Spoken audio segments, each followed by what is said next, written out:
Okay, well, let's get started. I'll monitor. It should be live streaming any second now, but I don't want people to wait either. So you guys get started. So Nikki, Awesome. Good what do morning, we got going on everyone. today? Yes, so not much going on today from an interest rate standpoint because, of course, the market is closed due to MLK Day. But as of Friday, we saw some improvement in the market over the interest rates that I was talking about last week. So we are in the mid to high sixes instead of the high six, low sevens. Of course, that's for conventional loans. So things are moving in the right direction. We got some really good CPI numbers last week, which kind of took care of the jobs report situation that put us over that 7% mark. So things are settling back down. We're hoping to see some improvement in the coming weeks as well.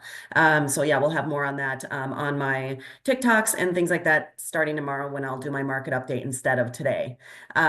Speaking of which, TikTok is back, so that's cool. So that'll work. You'll still be able to find me on TikTok, which is but anyway, I wanted to just do a quick reminder today for Martin Luther King Jr. Day about his influence on the affordable housing and why, you as realtors and us as loan officers are able to help so many people into homes and really are able to do our jobs effectively and fairly due to his influence on the affordable housing.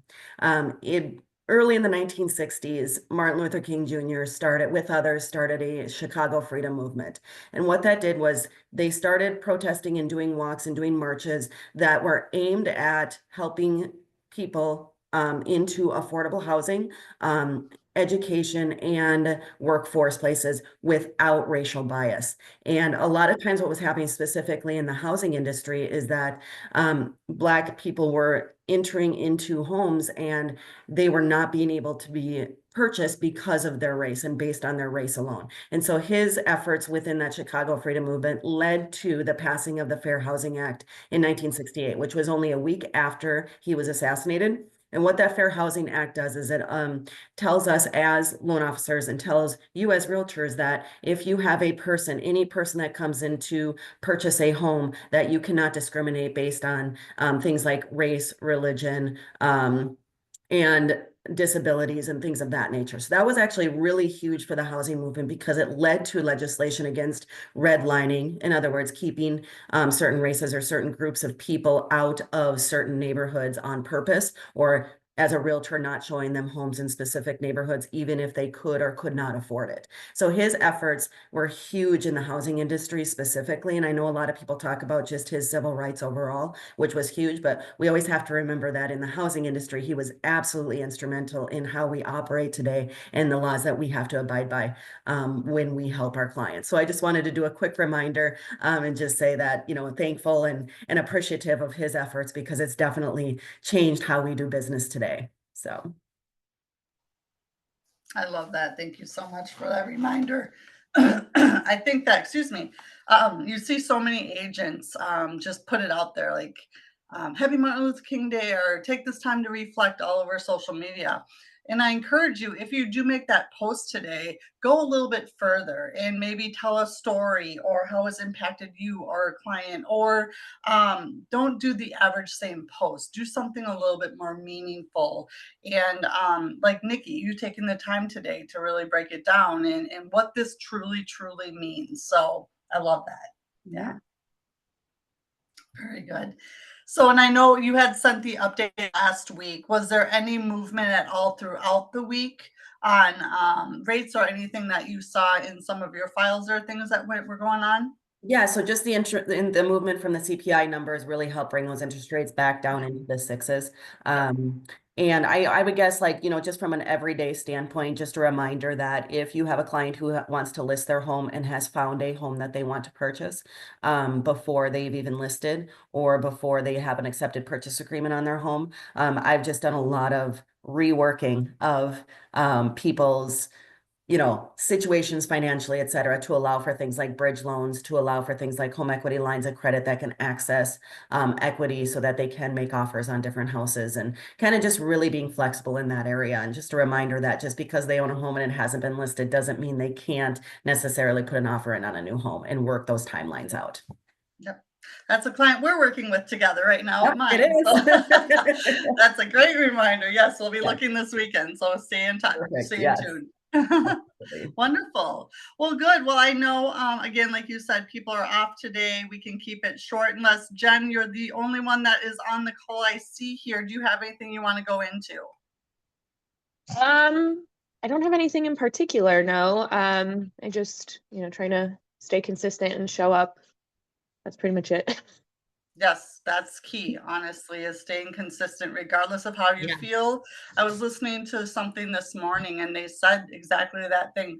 And it was on the CRM, it was the EXP big meeting. And the woman had said, she's like, CRM is the backbone of your business. She's like, and I don't care what it looks like for you, whether it's a spreadsheet, a platform, whatever it is, you just need to show up consistently every day and do it that way. So pick one thing and show up every day. So many people just say it's not working before they ever even give it the time or consistency. So I love that, Jen, definitely.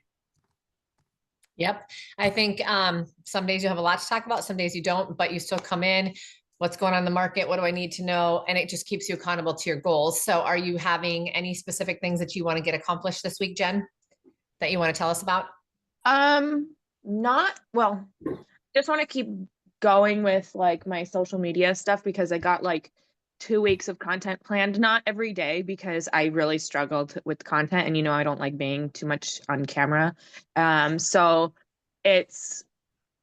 that's the hard part is that I struggle with content sometimes, but I did successfully get a full month scheduled for my husband's company, Nice. which is progress. And then I've got 2 weeks of like at least 2 to 3 times a week being posted scheduled for my page. And so I just need to finish the month out so then I can come back around next month and do another month of content. Yeah. But other than that, there's not a whole lot going on. I've got stuff, but it's like I'm waiting, so that's pretty much it. And I think the only other thing maybe is just to reach out to one of my clients who we were supposed to have already set a meeting. Yeah, we were supposed to have already set a meeting for this month to prepare for listing his mom's house, but it sounds like he's going through some marital issues. So some things I'm a little worried that it might be changing and then he might move on to a different realtor because his wife was the one that really loved me. So I'm a little nervous about that, but I'm going to just reach out and see where we stand. Yeah. Yep. Yeah. Well, I think that's great. Just keep following up, keep checking in, right? That's the biggest thing that you can do. So I agree. And I was going to say too, Jen, if you need some content, check out Nikki's pages. Yeah, I was going to ask, what are her handles? I don't really do TikTok too much, but is there an Instagram where she posts those same reels? Yep. So mortgage from MM to AZ, I put it in the chat box. That's my handle for both TikTok and Instagram. Okay. All of my from a Facebook standpoint, you can look me up by name. And all of my reels are posted there. They're shared out to Instagram and then they're also put onto TikTok. So those are all going to be shareable content. And then just as a suggestion, one of the things that I from a social media calendar standpoint is, for me, I try to post something every day, but I try to break it down into little categories. Like, every Monday is my market update, Tuesdays is, something like supporting local business or whatever I want to focus on from a personality standpoint online and what I value in our community. So just like easy content is, always something where it's like, well, I'm always going to do something where I'm supporting local, or I'm always going to do something where I'm, going to the gym, or I'm, whatever those things are, I'm hiking, those are my like big 3 things is just like hiking, supporting local community, and then having fun. And so like really just those are easy fill-in things that you can do that you don't think people want to see them, which, I don't think anyone cares if I go to a local coffee shop, but they think to themselves, oh, Nikki's local to her community. Perfect. Right. Things like that. So those are easy that makes sense. Yeah, that Yeah. actually is helpful because I never thought about it that way to try to like have like a sort of like a schedule of what you post when you post it. Yeah.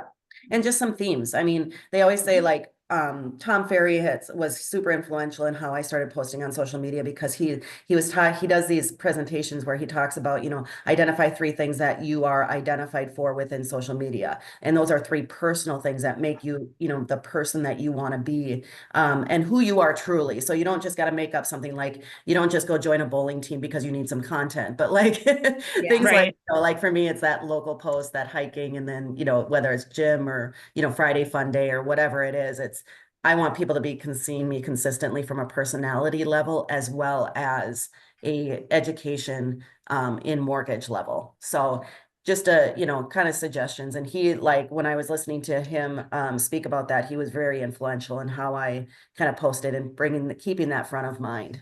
That makes sense. I'll have to think on that and see how I can apply that. I feel like I could probably do something with the fact that I am very involved in my son's school, and I'm the boosters for both his high school football team and band program. And so I can probably incorporate something like that. Yeah, and those pictures or those posts don't even have to be pictures of you yourself. They can be pictures of events that you're working on with the boosters. They can be group pictures, things that like are going to make you more personable to the people in the outside world. Because if, what I've learned is that if I just sit there and put out mortgage content, it's boring. People don't care all that much. But, that's a huge group of influence that you have with those boosters and those things that you're doing with your son's school. I mean, those are super important. You can get a lot of, people that are going to trust you just by way of being, oh man, look at how involved she is in the school, and I'm going to trust her to be part of my community and be involved in the, the schools that I want my children to be in. Yeah, no, that makes sense. That totally makes sense. Yep. For sure. I love it. Yeah. And also, Jen, I don't know if you saw the email from me, but I did send you an ebook bundle with a code so you can get it for free because you're with me at EXP. It has 30 days of content ideas. It has a whole bunch of content ideas of how to sell on stories, faceless reels, just like ideas of content. It's really good. And if you didn't, look and see if you have seen that email. And if not, I'll re-forward it to you. The last one I have is that one was probably sent in December. Huh, Angie? Do you think I sent that in December probably to all of our group? Do you want me to resend it to you, Jen, just in case? Yeah, just send it to me just in case. I will do that. I'm looking and I don't. Originally, I think I might have sent the email through my CRM, but then I sent one out just from my Gmail because I didn't know if it was going to people's spam. So I'll find it and resend it to you. The only other thing that I would suggest is if you don't feel like you don't have time to post every day, you can film your videos 3, 4, 5, 6, 7 in a day. If you're like in a mood and you're like, yeah, things are going great, I can, do these videos, and you have the confidence, change your shirt, put your hair in a ponytail, add some different earrings, things of that nature, where you can just load up 5 or 6 videos that you have ready to go so that on the days that you want to post, it's already done. You don't have to put a lot of pressure on yourself to perform every time you're supposed to post on social media. Does that make sense? Yeah, that totally makes sense. I will say I really don't like doing videos, but I know. What though?